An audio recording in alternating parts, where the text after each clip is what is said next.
Ele tem água e descanso. Amém? Guarde essa palavra. Irmãos, nós sabemos que todo ser humano ele é composto de 3 partes, diferente de todas as outras criações que Deus criou. O ser humano ele possui um espírito, possui uma alma e possui um corpo. Nessa noite o Espírito Santo me conduziu a falar sobre o cansaço que envolve essas 3 partes. Quando nós olhamos para o ser humano, ele carrega essas 3 partes e foi falado sobre cansaço nessa noite. Nós sabemos que há um cansaço físico, sabemos que há um cansaço mental, mas também há um cansaço espiritual. A Bíblia diz que nós, como seres humanos com corpo físico, carregamos um cansaço físico. Porque quando o homem peca, Deus diz: olha, do suor do seu osso você comerá. Ou seja, se eu não trabalho, eu não como. Então o que a Bíblia está nos ensinando é que vai ter um cansaço físico. Porém o cansaço físico, como ele é tratado? Descansando.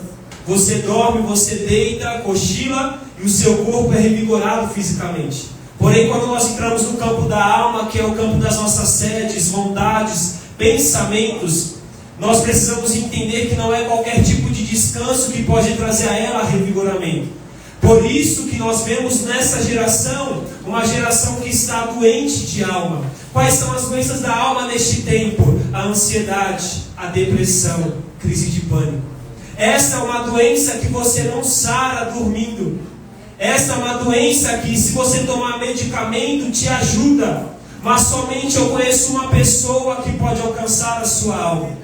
E este não é o psiquiatra ou psicólogo ainda que você o possa buscar. Mas essa pessoa tem nome e se chama Jesus Cristo de Nazaré. Jesus Cristo de Nazaré. Porém o terceiro tipo é a alma. Perdão, o espírito. E o espírito é o meio pelo qual nós podemos ter intimidade com Deus. Porém a maior guerra que o ser humano trava 24 horas por dia não é uma guerra física. Não somente mental, mas também espiritual. E o que nós precisamos entender é que 24 horas por dia, 7 dias por semana, 365 dias por ano, há uma guerra espiritual sendo travada. Você está com o corpo cansado, você descansa. Mas a pergunta é: como tratar a alma e o espírito? Porque Paulo vai tratar disso dizendo que é o homem interior e o homem exterior. O que é o homem exterior? A carne, o corpo. Mas o homem interior é a alma e o espírito. E a Bíblia diz como que nós tratamos isso. Aí ele diz, o autor de Hebreus capítulo 4, a palavra de Deus é viva e eficaz. Ela é mais penetrante do que uma espada de 2 gumes. Ela penetra a divisão da alma e do espírito. Então quer dizer que o corpo ele descansa e é revigorado, mas para a alma e para o espírito você só não pode deitar e dormir. Você precisa da palavra. Porque se é a palavra que alcança a divisão da alma e do espírito e faz com que você discina pensamentos e vontades, isso quer dizer que o médico que não pode alcançar a sua alma, a palavra pode. Que o psicólogo que trabalha sua mente, mas não chega no seu espírito, ele não pode te ajudar de uma forma plena, mas parcial. Mas a palavra de Deus te ajuda em seu corpo físico, em sua alma e em seu espírito. É por isso que eu iniciei dizendo que para o nosso cansaço, o que Jesus tem, ele tem pão, ele tem água e ele tem descanso para a minha e para a sua alma. Então o cansaço físico você trata descansando, mas e a alma e o espírito? Você precisa correr para os pés do médico dos médicos. Você precisa correr para o psicólogo dos psicólogos. Você precisa correr para o psiquiatra dos psiquiatras. O nome dele ainda permanece sendo Jesus de Nazaré. Porque o cansaço é inevitável. O cansaço físico é inevitável. O cansaço da alma é inevitável. Mas o cansaço espiritual também é inevitável. E o que nós precisamos entender é que o cansaço espiritual talvez seja aquele que tem desdobramentos ainda mais piores do que todos os outros. Porque às vezes o cansaço físico não quer dizer que você está cansado mentalmente ou espiritualmente. Mas um cansaço espiritual e mental faz o seu corpo ficar espantado, agoniado, angustiado. E por quê? Porque toda vez que nós estamos cansados espiritualmente, mentalmente, psicologicamente, isso afeta o nosso corpo. É por isso que muitas vezes nós já acordamos e de vez em acordar disposto, acordamos cansado.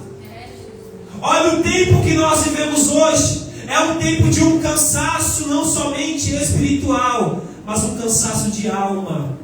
É um cansaço psicológico, mental. É uma crise não só com quem está lá fora, mas é uma crise aqui dentro. Nós estamos diariamente lutando não só contra o diabo, não só contra o mundo, mas contra a nossa carne diariamente. É por isso que para este cansaço, eu logo inicio dizendo: se você não buscar a Cristo, você não suporta. Porque se o seu cansaço físico você dorme e você fala: então eu não preciso de Cristo, eu dormi, estou descansado. Mas quando você dorme e a sua alma está batida, você dorme e acorda com a alma batida.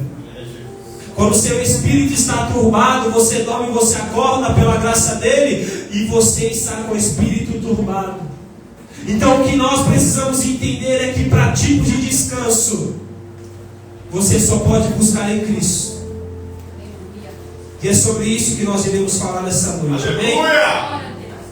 Marcos capítulo 6, a Bíblia diz que o início, se você ler o capítulo todo, Marcos capítulo 6 inicia com Jesus em Nazaré. E ele dizendo que profeta não tem honra na sua própria pátria. Porque quando Jesus chegava em Nazaré, lá fora era conhecido como filho de Deus, como um profeta. Mas dentro da sua própria pátria, conhecido como o filho de José, o carpinteiro. Então as pessoas não davam crédito na administração de Jesus. As pessoas não davam crédito quando ele se sentava para ensinar. As pessoas não davam crédito dele como filho de Deus. Por quê? Porque viu Jesus crescendo na carpintaria com seu pai. Viu Jesus como criança nascendo e crescendo. E quando este homem entra em cena dizendo: eu sou o filho de Deus, aquele que veio salvar o que havia se perdido, ensinando com autoridade, a Bíblia diz: eles não creram. Então Jesus ele diz: olha, o profeta não tem honra na sua própria pátria, porque aqueles que estavam dentro não caracterizavam, não consideravam ele como filho de Deus. Mas Jesus está dizendo: não se preocupe, se tem gente dentro não querendo ouvir o que eu tenho, tem gente que eu trago de fora para ouvir a minha palavra. Se tem gente dentro da minha casa que não acredita no meu chamado, se tem a minha família que não quer seguir a Cristo comigo, não me preocupa, porque se Ele me chamou, Ele me garante que juntamente comigo Ele alcançará os meus, aqueles que me antecedem, aqueles que me sucedem. O que Ele está dizendo é: não se preocupe, se eu chamei você e não chamei ainda aquele que está ao seu lado, porque é através de você que eu vou alcançá-la, Ele está dizendo: não se preocupe.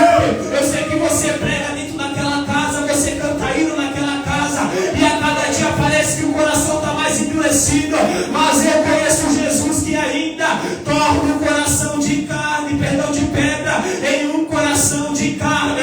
Tira a dureza, tira tudo aquilo que está de sujeira e torna o coração puro e imaculado. Então o que Ele está dizendo é: não se preocupe se não dá crédito para você naquele lugar. Permaneça resplandecendo a minha glória, a minha presença, a minha luz. Continua pregando, continua louvando, porque para você talvez não tenha jeito, você tentou de um jeito, tentou de outro, mas para Jesus ainda há esperança. Aleluia! Aí Jesus, irmão, ele como bom discipulador, ele fala assim: olha, vem aqui vocês. Ele chama os 12 e diz: olha, vocês vão ao campo, vão às ovelhas perdidas das casas de Israel e vão pregar o Evangelho. Eu vos dou autoridade para pregar o Evangelho, para expulsar demônio e para curar os enfermos. Os discípulos saem debaixo de uma autoridade, e esta autoridade é dada por Cristo. E quando eles saem, eles fazem aquilo que Cristo os comissionou a fazer. Mas só que a Bíblia tem um desenrolar e mostra que Cristo ele fica em um lugar e ele discorre acerca da morte de João Batista. Porém, passado o tempo, os 12 que foram em missão, eles voltam da missão. Eles pregaram com autoridade, eles fizeram a obra, expulsaram o demônio, curou os enfermos. Mas todo aquele que coloca a mão no arado, entenda, todo aquele que serve ao Senhor também cansa. Os discípulos voltam e a preocupação de Jesus é: quantas almas se alcançaram? Não. Deu certo? Não. Ele falou: olha, eu entendo o que vocês fizeram lá e já sei o resultado. Mas agora eu preciso levar vocês para um lugar deserto, porque eu sei que vocês serviram tanto que estão cansados. Jesus, ele entende, não precisa perguntar se está cansado, ele já sabe. Eu preciso levar vocês para um lugar à parte, porque eles vão fazer a missão quando voltam, estão cansados. E o cansaço dos discípulos é um cansaço físico? Sim. É um cansaço mental? Sim. É um cansaço espiritual? Sim. Porque quando você se levanta para fazer a obra, entenda, você não está se levantando contra aquele que está visível aos seus olhos, mas aquele que está agindo nos principados e nos ares. O que significa isso? Toda vez que eu coloco a minha mão no arado, não é contra o homem que eu estou me levantando, é contra Satanás. É por isso que toda pessoa que se converte a Cristo, ele vai dizer: quando eu passei a servir a Cristo, pensei que seria melhor, mas as coisas de vez melhoraram e piorou. Por quê? A resposta é simples. Primeiro, quando você estava no mundo, você fazia a sua vontade. Aqui dentro você faz a vontade dele. Por isso você tem que renunciar. A primeira coisa começa aqui. Isso quer dizer que se eu estava lá fora, fazia a minha vontade. Se eu estou aqui dentro, não é para fazer a minha vontade, é a vontade daquele que me chamou. Isso significa que a primeira luta é comigo mesmo. Ou seja, se eu não renunciar àquilo que estava de fora, dentro eu não vou conseguir ficar dentro e viver aquilo que ele tem para mim dentro, tendo a mentalidade que eu tive lá fora. Então a questão é: por que se tornou mais difícil quando eu entrei para dentro, quando eu aceitei a Cristo, quando eu reconciliei? Ele está dizendo: porque agora você lutando contra você mesmo. Já não é mais você fazendo a sua vontade, é lutando para fazer a minha. Segundo, quando você fala: eu quero seguir a Cristo fielmente, entenda, você agora está confrontando Satanás, o inimigo da sua alma. Porque quando você estava lá fora fazendo a sua vontade, a Bíblia nos ensina que quando nós fazemos a nossa vontade, nós estamos agradando Deus, não a Satanás. Então você não precisa fazer a vontade de Satanás para agradar Satanás, mas você precisa fazer a vontade de Deus para agradar a Deus. Então quando você faz a sua vontade, você está agradando a Satanás. E por que ficou mais difícil quando eu segui a Cristo, eu tomei essa decisão? Ele está dizendo: porque agora você está seguindo a mim. E porque você segue a mim, você está confrontando a Satanás. Eu te dou autoridade, isso preocupa ele. Você hoje carrega a minha presença, isso preocupa ele. Então, irmão, por que ficou mais difícil? Então, porque você tem que renunciar a você mesmo. E porque agora você já não está mais do lado de Satanás. Mas não se preocupe, porque disse João: maior é aquele que está comigo e com você do que aquele que está lá fora. Entenda, ele vai te dar graça para renunciar, ele vai te dar graça para caminhar. E ainda que o inimigo se levante por 7 caminhos, ele voltará. É Paulo dizendo: ele não tem poder sobre nós, ele não tem poder sobre a nossa casa, ele não pode tocar na minha e na sua vida. Aí os discípulos que escolheram renunciar, que agora estão com autoridade pregando, evangelizando, alcançando almas, eles estão voltando cansados. Primeiro porque eles tiveram que fazer a vontade de Cristo, e fazer a vontade de Cristo cansa. Servir na obra cansa. Evangelizar cansa. Mas só que, como eu disse no início, ele entende o nosso cansaço. Porque um dia esse mesmo Jesus encontrou uma mulher no poço de Jacó e disse: me dê água para beber, eu tenho sede. Um dia esse mesmo Jesus estava no deserto e ele teve fome de pão. E a Bíblia diz que depois de não ceder à tentação, os anjos vieram servi-lo com pão. Mas esse mesmo Jesus, no dia de semana, ele orava e suava sangue. E a Bíblia diz que ele entrou lá angustiado, mas saiu lá com descanso. Ou seja, Jesus sabe o que é ter fome, Jesus sabe o que é ter sede, Jesus sabe o que é ter cansado. Mas só que Jesus, ele é um modelo para nós, uma referência. E por quê? Porque toda vez que você lê os evangelhos, você vê Jesus indo para a multidão, servindo a multidão, e depois o que ele faz? Ele vai para um lugar à parte orar. Jesus, como mestre, ele tem que estabelecer um modelo qual? Eu sirvo a Deus aqui, mas eu também busco a Deus aqui. Eu sirvo a Deus no culto, eu evangelizo, eu faço a obra, eu coloco a minha mão no arado, mas eu não deixo também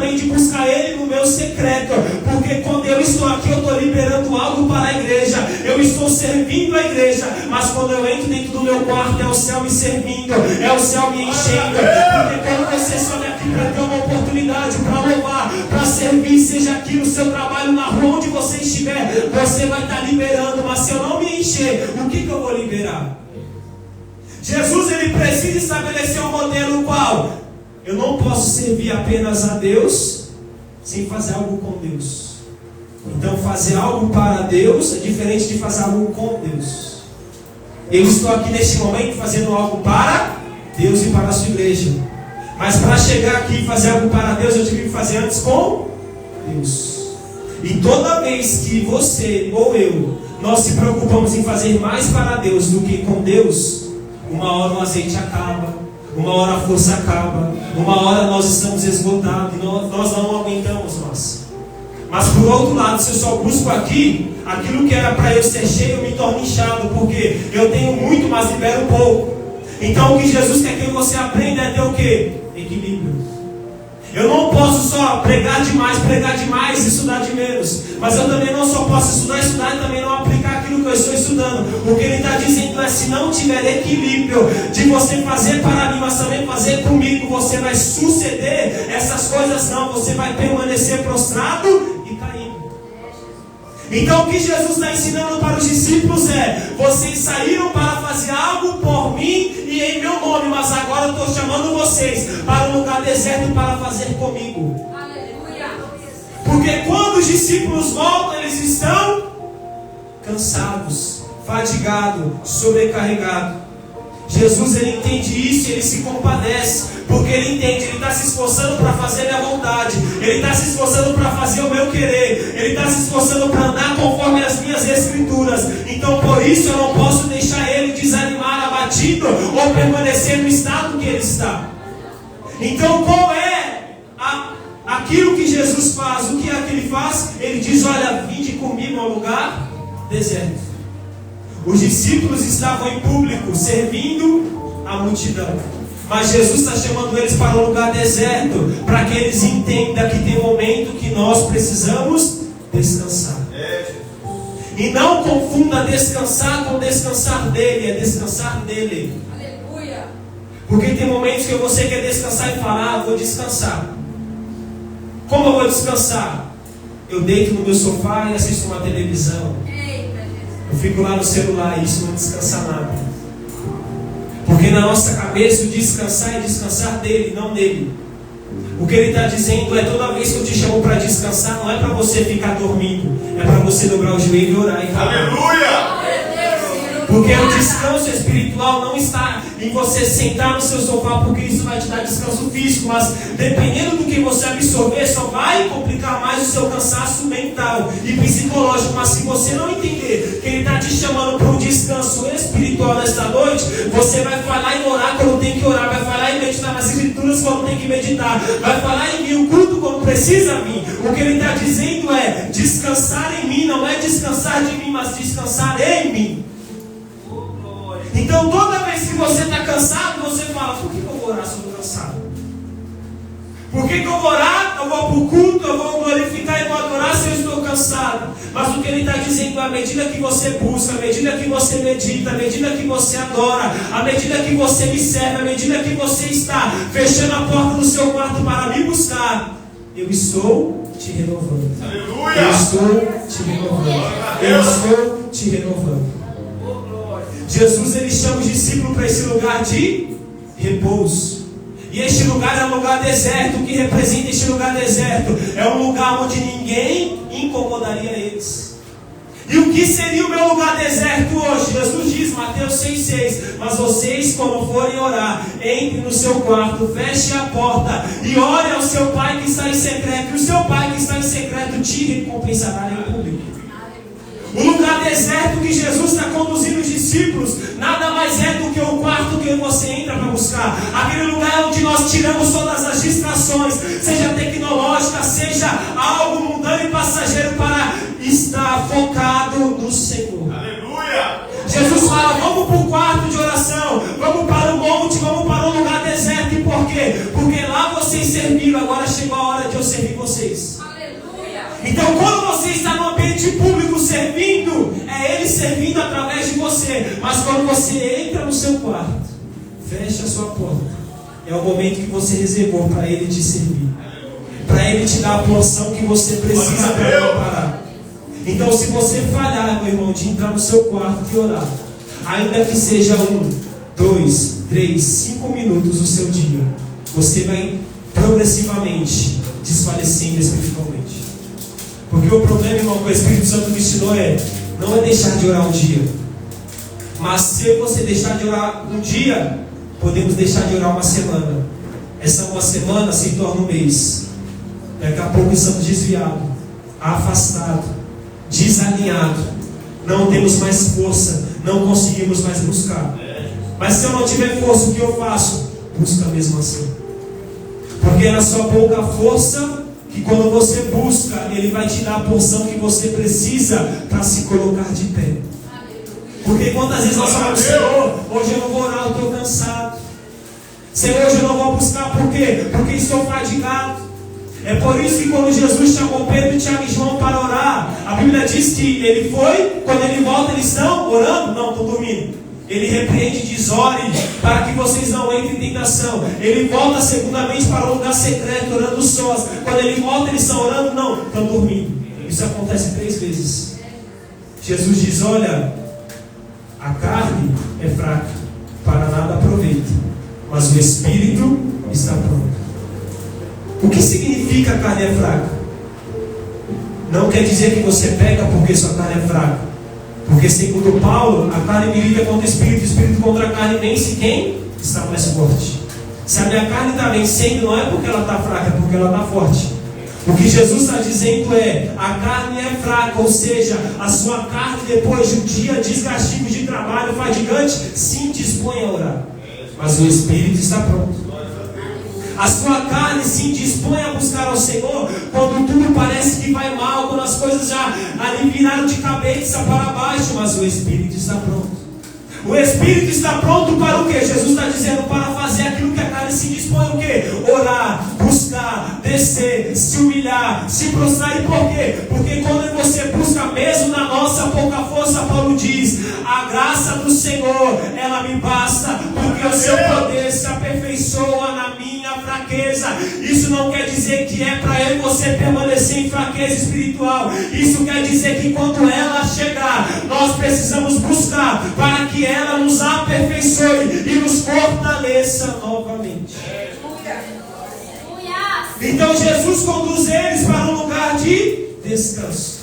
Mas o texto diz: eles estavam servindo de uma forma tão intensa que não tinha tempo para comer.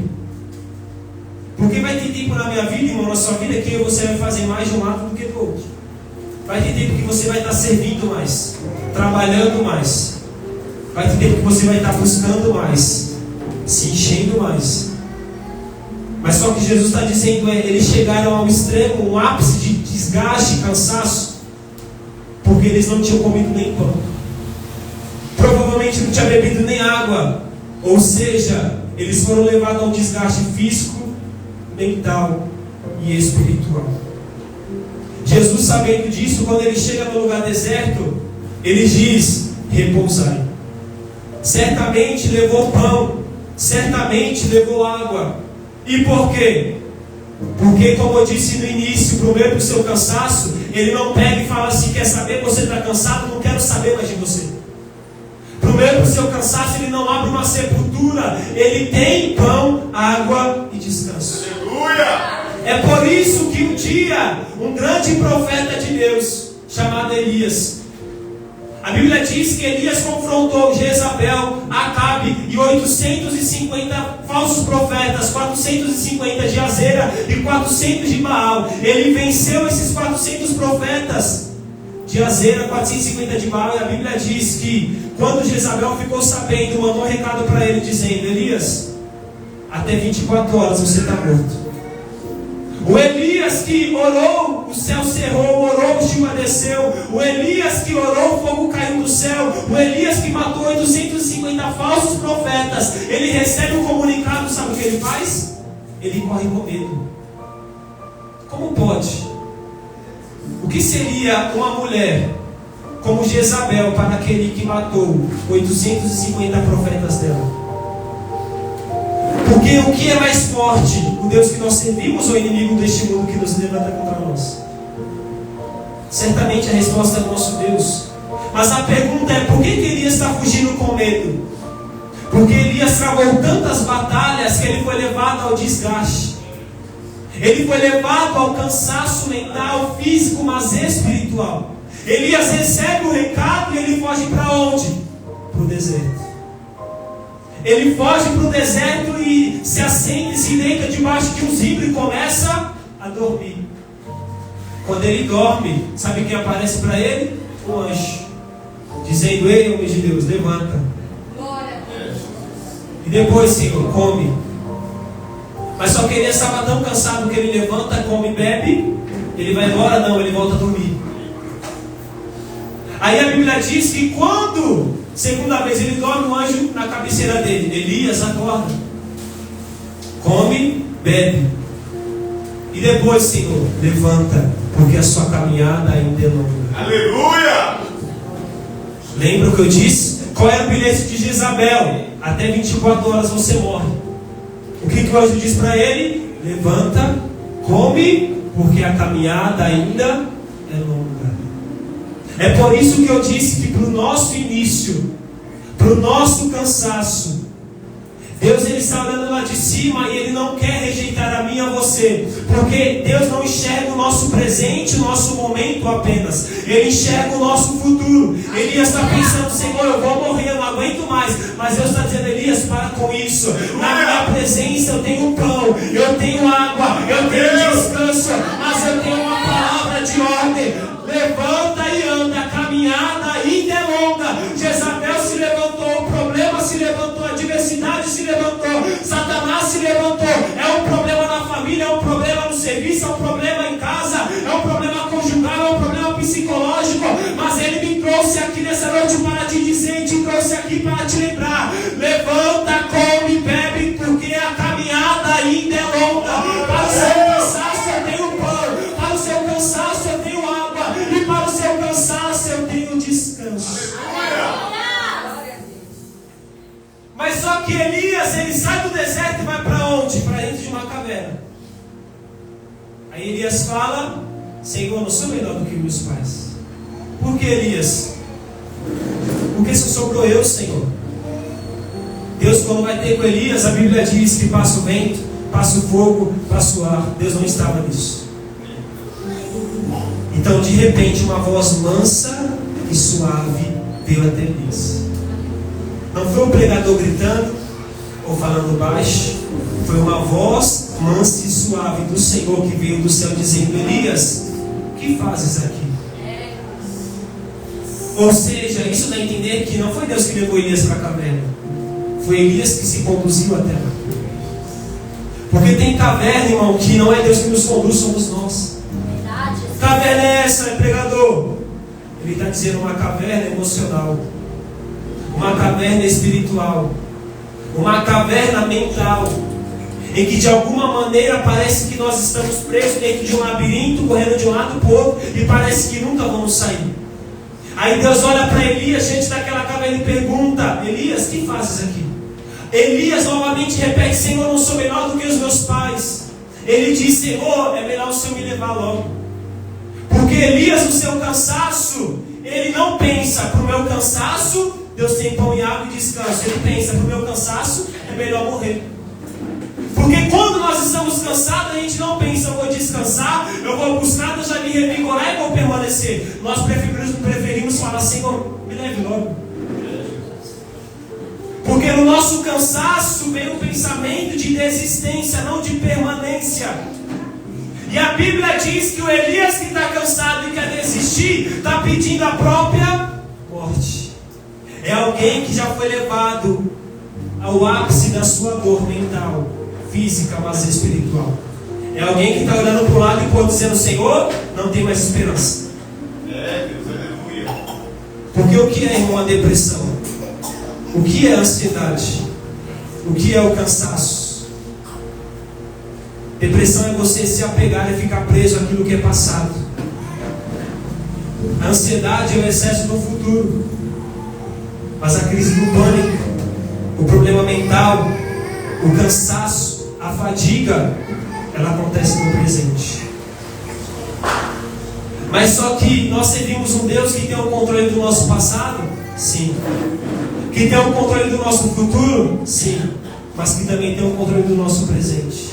Aleluia! Porque se o meu ontem me atormenta, eu estou depressivo. Se o meu amanhã me atormenta, eu estou com ansiedade. Se o meu hoje me atormenta, eu estou em crise. A Bíblia está dizendo, nós servimos a um Jesus que é o mesmo ontem, que é o mesmo hoje e que é o mesmo para todos sempre. O que Ele está dizendo é, eu sou a resposta para a sua depressão do passado. Eu sou uma resposta para a sua ansiedade no futuro. Mas eu sou uma resposta para o seu cansaço no momento presente. Ele não deixou de ser Deus. Ele tem uma resposta para você hoje. E essa resposta é refrigério para a sua alma, é consolo para o seu espírito, mas é descanso para o seu corpo físico. Aleluia!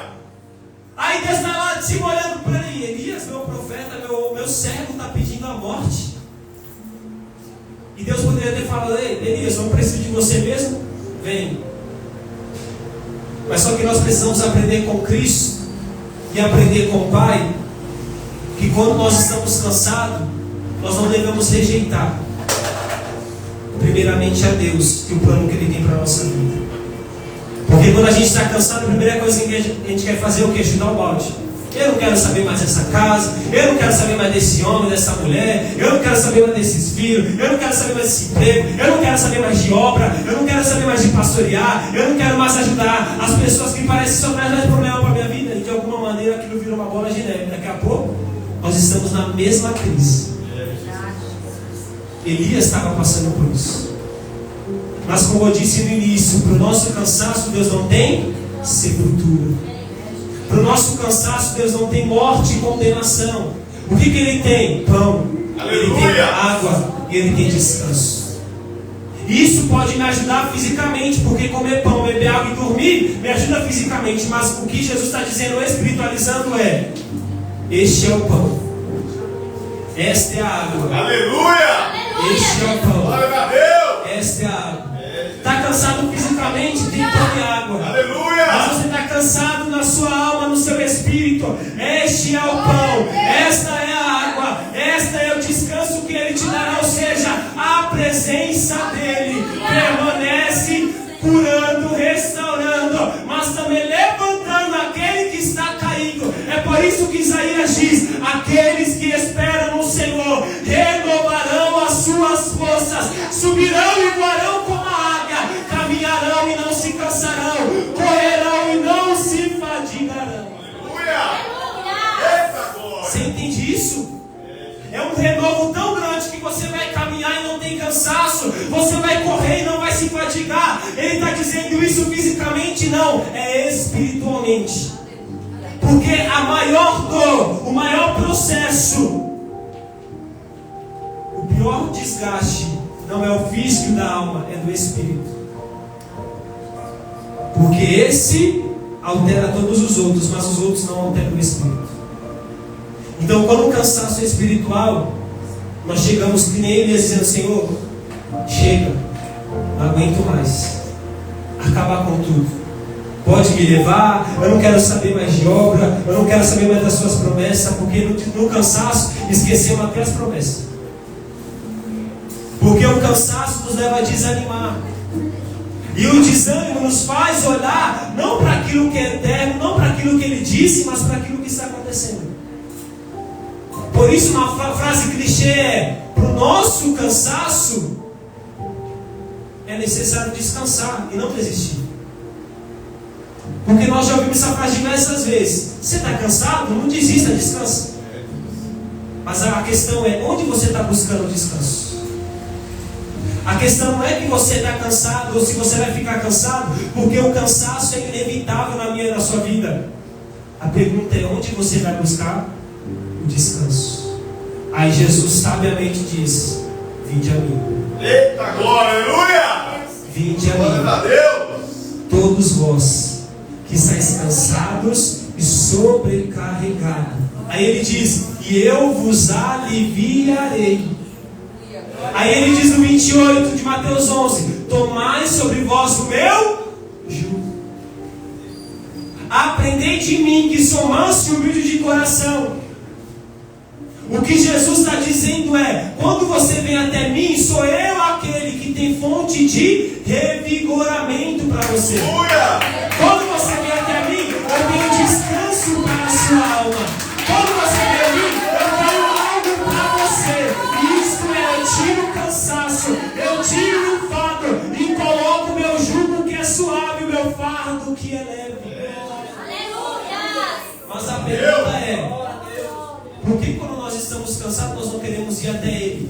Porque para você viver o 27, você tem que passar pelo 28.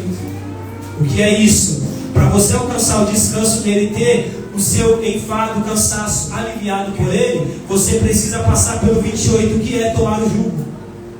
E o que é o jugo? O jugo é um utensílio de madeira que conectava dois bois para arar a terra. Então, quando a Bíblia diz lá em 1 Coríntios 7 sobre o jugo desigual, o que é isso? Duas pessoas que caminham juntas não pode querer ir uma para um lado ou outra para o outro. Dá jugo desigual. Porque o jugo unia os dois bois para arar a terra. Então, se um boi quer ir para a direita e outro para a esquerda, nenhum dos dois anda. Agora, quando os dois entram em concordância e andam junto, tem o fruto, tem o benefício da terra. Então, quando Jesus está dizendo tomai o meu jugo, primeiro tira o seu jugo. Por quê? Porque eu não estou te chamando para você andar conforme a sua vontade, mas conforme a minha. Aleluia! Porque se eu dou o meu jugo para Jesus, o que eu estou dizendo: Jesus, você anda comigo. Mas ele está dizendo: tomai o meu jugo. Por quê? Porque não sou eu que vou andar conforme a minha vontade. Sou eu que preciso tomar o jugo dele, andar conforme a vontade dele. Porque se eu digo: Jesus, toma o meu jugo aqui hoje, eu estou dizendo: Senhor, ande comigo, mas até onde eu quero. Mas quando você toma o jugo dele, é você andando com ele até onde ele quer. Aleluia! Então, tomar o jugo de Cristo é dizer: eu estou abrindo mão da minha vontade para descansar sobre a sua. Porque, irmão, é tomando o jugo dele que nós temos descanso. É por isso que às vezes nós estamos tão atormentados. Porque ele está dizendo: vira à direita, nós viramos à esquerda. E de alguma maneira nós não conseguimos enxergar, mas já deixamos o jugo dele para viver novamente o nosso.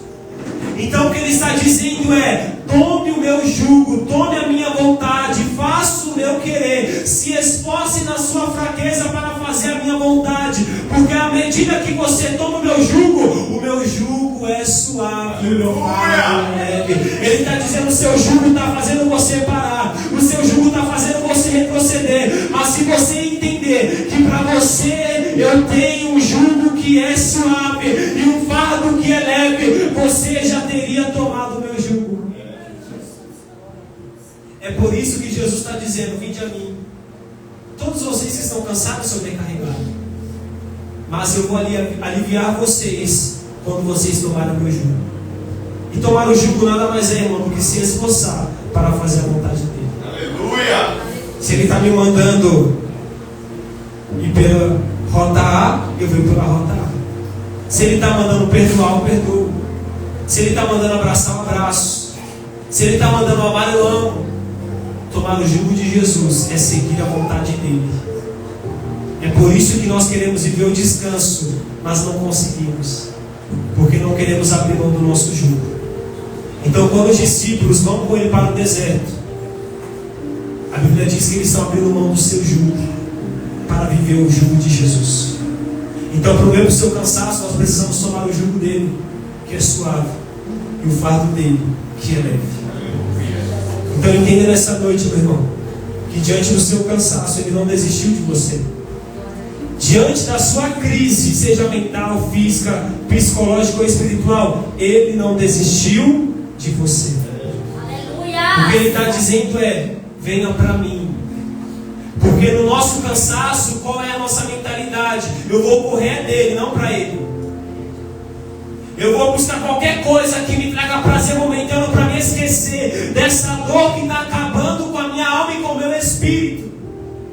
Aí você vai, busca, passa o efeito, volta a dor. Porque Ele está dizendo: sou eu o único descanso para você nesta noite. Sou eu o único descanso para você nessa noite. Então receba do pão espiritual. Glória a Deus. Receba da água espiritual. Receba do descanso que se chama Jesus de Nazaré. Se coloque em pé, vamos orar. Aleluia.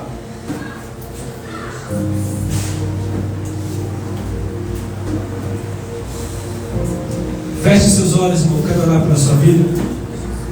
Espírito Santo de Deus, Senhor amigo, a tua palavra foi anunciada ao teu povo, Senhor. Pai, eu sei que tem vidas aqui, meu Pai, que estão não só cansadas fisicamente, mas também cansada, meu Pai, em sua alma, em sua mente, mas também cansada espiritualmente, Senhor.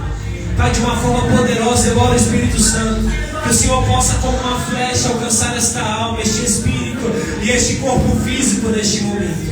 Eu oro, Pai, que de uma forma sobrenatural, assim como o Senhor alimentou Elias, que esta palavra sobrenatural alimente o teu povo, e eles possam caminhar como nunca pensariam que caminhariam. Que o Senhor possa renovar de uma forma sobrenatural essa igreja, que o Senhor possa renovar o cansado, levantar o caído. O Espírito Santo, amigo, vai entrando nesta alma, alcança este espírito. Eu declaro, meu Pai, toda a fadiga, todo o cansaço, seja físico, mental, meu Pai, toda a minha doença, toda a língua, Pai, maligno,